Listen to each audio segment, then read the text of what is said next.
Hello, everyone. Thank you so much for joining me again. I really appreciate you being here with me today. So I appreciate all the love, all of the comments. I am new to YouTube, so it's all incredibly scary. So I appreciate all the positivity and the love you send my way. I definitely value it. So sit back, relax, and enjoy the Community Ledger.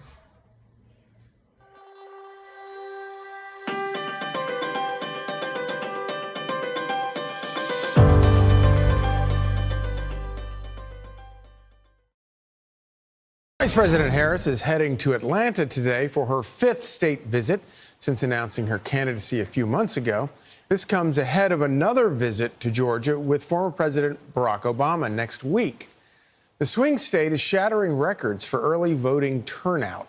There's now well over 800,000 ballots cast after a historic 306,000 were cast on the first day of early balloting. Here to discuss is former Georgia Congressman Doug Collins. Doug, great to see you this morning.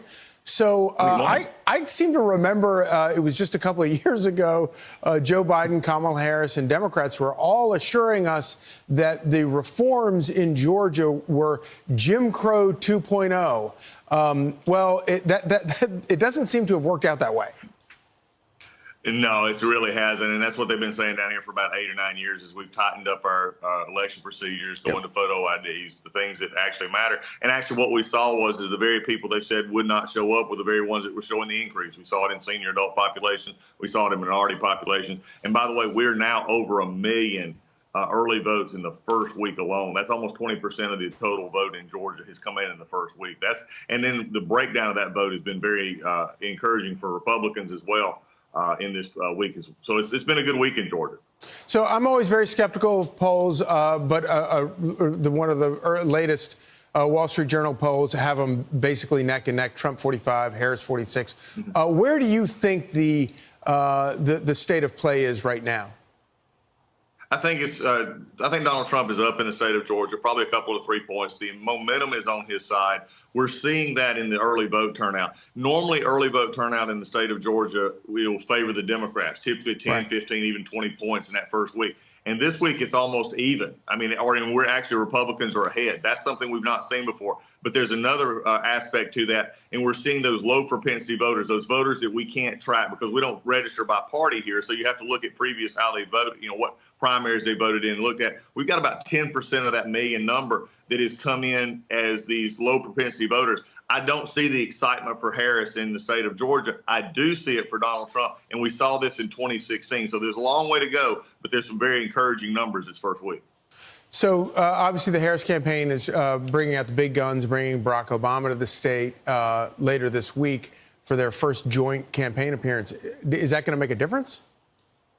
It shows me the desperation in what they have. It shows that they're trying to actually go to their base, and they're not trying to expand at all. I mean, we've seen this they sent Bill Clinton in last week, and that was a total train wreck in South Georgia, especially when it came to immigration. I mean, it just basically he just admitted, the Harris administration had opened the border, and Laken Riley down here was dead because of it. So I mean, that was bad. So bringing in Barack Obama or these others is simply trying to get their base up because they see their African American support is slipping, especially African American males.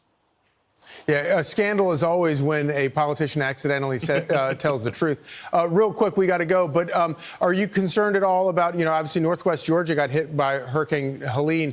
Are you concerned at all about those areas getting out to vote? Yeah, no, the hurricane area in Southeast, we're seeing numbers coming in and people are voting down there. Yeah, we were always concerned about turnout, but right now we're seeing good things. The election boards, the local election boards and officials have done a good job. Brian Kemp on down have helped make sure that happens. So I'm looking forward to seeing how that vote comes out. Great stuff. Thank you, Doug Collins. Hey, it's always good to be with you. Let me tell you, I voted today. And I am ecstatic, okay? I am so excited. But let me tell you why. I am so proud that I was able to get in that booth, slide back that curtain, and give the Democratic Party that work. Yes, yes. Anybody who had Democrat by their name all up and down that ballot could get this work, okay? I mean, anybody could get it. I was in there like, nope, Nope. Nope. No. See, what happened was I voted for Obama. I went door to door campaigning for Obama. And you gonna come back and treat me this way? You gonna talk to us this way? Oh, absolutely not. No. That's not gonna work. But let me tell you how it happened. Ever since Obama went to Pennsylvania and put out all them disrespectful statements, ooh, I couldn't wait to get to the polls. Ooh, day one, I was on the internet. When does this open and what time and where? I was ready, let me tell you. But let me tell you how it happened though. See, I've been with the Democratic Party since I was about 16 years old. Yes, you heard that right. My very first job wasn't for McDonald's, wasn't for Wendy's, nothing like that. My first job was working for the Nevada State Democratic Party, campaigning, going door to door. Then it was for Senator Harry Reid at the time. And so I have been a loyal Democrat my whole life, okay? But this year was different. Yeah, so at the beginning of the campaign, right, we had Biden and Trump. I'm not really a fan of Biden, but once they removed him, it was like, okay, here comes Kamala. And immediately, I said, something don't feel right. My spidey senses, my intuition, my God-given discernment was like, I don't know about this. I ain't sure about her. But I did my research anyway, right? And you know, for the first 30 days, she didn't have no policies on her website, right? She didn't have nothing. Okay. And so I watched the DNC. And so I watched, and I watched the DNC and I took an evaluation of what she was offering. And I took notes. And so I looked and I said, okay, so she's offering joy. Okay, we're going to write that down. All right. And unicorns. All right. We got that. And scratch and sniff stickers. All right. Okay. That don't really work for me. I can't do nothing with that. And so what happened was I started ear hustling. I started leaning over to see what Trump and them talking about. You know how you do when you trying to hear what somebody else talking about? So I was leaning all the way in, okay? And I said, okay, he's got no tax on tips. All right, let me go ahead and write that down. No tax on overtime. Okay. And no tax on Social Security. Listen, I know some folks who that'll work for. Okay, let me go ahead and write that down. And while I was already leaning in, Obama comes back on scene. Obama comes around. Yes. Walked up in there like he was Debo from Friday. Ninja, this is my chain. I was like, no, he didn't. Oh my goodness. No, he did not. Just walk up in there and try to chin check everybody in here. Oh, hell no. That's not what we doing, Barack. That's not what we doing. And so once that happened, went back over and was like, where I sign up at? Okay, you got a pen? You got, okay. Oh, I can do it today? Even better. Okay, sign here. And what's today's date? Okay, of 2024. Bet. Lock me in. You got me. That's how it went. Okay? And so today, when I went up into that booth, baby, it was vote against blue, no matter who. So my recommendation for the Democratic Party is to just back up. Just back up a little bit. You know what I'm saying? Just leave Black people alone. Okay? Just go back to ignoring us like you did at the beginning of the campaign. Because now that you aren't doing as well as you had hoped with regards to the Black community, you're being very disrespectful. Okay? Very disrespectful. And by doing that, I can just let you know it's not going to end well. It's not going to end well. And I can say that because, I know a few things. See, as of late, I've been reading from the book of Popoff.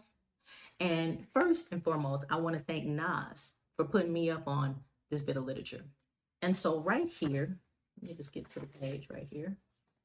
So right here, it says, South Bronx, chapter 12, verse 5. Never let a grown man son you for the world to see. And that's what Barack did. He sunned you for the world to see. We can't have that. We can't have that. You get on an international media outlet and disrespect Black men for the whole world to see. And you think that's going to end well for you? Because not only did you disrespect Black men, you disrespected Black women. You disrespected the community as a whole. We can't have that. We can't have that. It's just it don't work out like that. And then to add insult to injury, we had Miss Kamala come out and she said, "Oh, don't worry about Barack. I got something for you. See this plan I got right here? This plan I got right here. See, it says Black men. You see that? See, and right here also. No. Don't worry about the fact that it's written in crayon. Okay, ignore that. Okay. See, right here, I got it written here too. It says Black men. And check this out at the bottom. It says, we gonna give you some free weed. Yeah, that's nice, right? That's for you. We gonna make it easier for you to smoke weed. See? This plan is for you.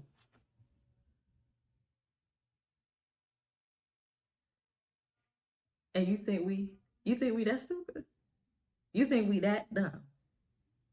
Wow.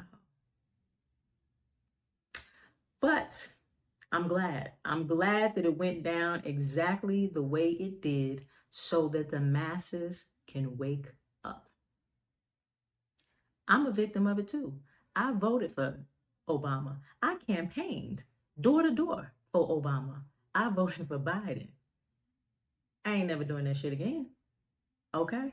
I am never again gonna let identity politics or emotions direct who I vote for. It will never happen again. Okay? And I pray that everyone goes out and they go early. Don't wait till the last minute. Okay, you know how it is when you get off of work and you go to the grocery store, you only want to just run in and get one item. But then when you get to the checkout, it'd be like 25 people there and you just throw it and be like, I don't even worry about it. I come tomorrow. If you wait to the last minute, you can't come back tomorrow. So you need to do it now. Do it early. They said on the news today, it's been about 1.9 million people in Georgia have already voted early. Unprecedented. Even for myself. I did it today. I got a mail-in ballot at home and I was like, you know what? I'm not even going to do all that because I don't want you playing with this signature not matching this signature. We ain't going to play them games. Show up with ID, get it done, keep it moving. Okay? Day one. And I recommend you do the same. Okay? I recommend you put real action behind your vote. And what do they always say? Energy flows where attention goes. Okay? We are the ones. As quiet as it's kept. We the ones. So, vote your interests, vote your heart, and we'll see you on the other side.